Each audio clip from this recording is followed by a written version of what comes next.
D'abord, je trouve que vous allez un peu vite en besogne. Parce qu'effectivement... On est pressé par le temps. C'est vrai.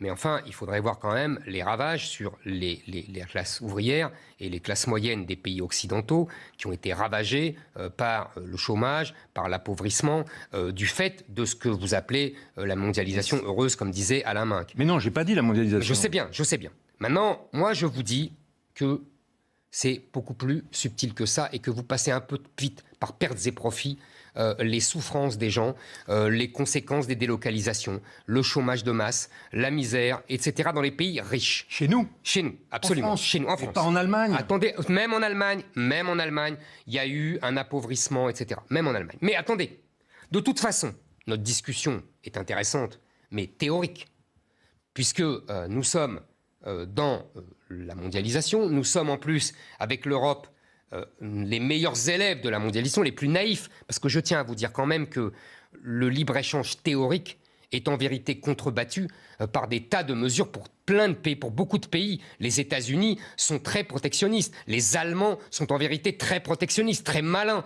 Nous, les Français, nous sommes des naïfs, nous sommes des ingénus. Et la Commission de Bruxelles est l'ingénu en chef. Donc le libre-échange, et vous savez très bien qu'il y a des différences de normes, vous savez très bien qu'on joue là-dessus, que ce n'est pas seulement les tarifs douaniers. Mais de toute façon, on doit, effectivement, on n'a pas le choix puisqu'on a confié, pour moi c'était une erreur, mais c'est une autre discussion, à la Commission de Bruxelles notre responsabilité des négociations commerciales. Et on nous dit qu'à tous, à plusieurs, on sera plus fort. Ce qui est faux, parce qu'en vérité, finalement, on défend les intérêts de l'industrie la plus puissante, qui est l'industrie allemande. Et que, accessoirement, on va parler des intérêts français. Mais de toute façon, là où je serais d'accord avec vous, après tous ces préambules, parce que nous avons des désaccords théoriques. Et j'ai une question. Je pense effectivement qu'on doit être bien meilleur et on doit prendre des mesures pour s'adapter à cette concurrence féroce.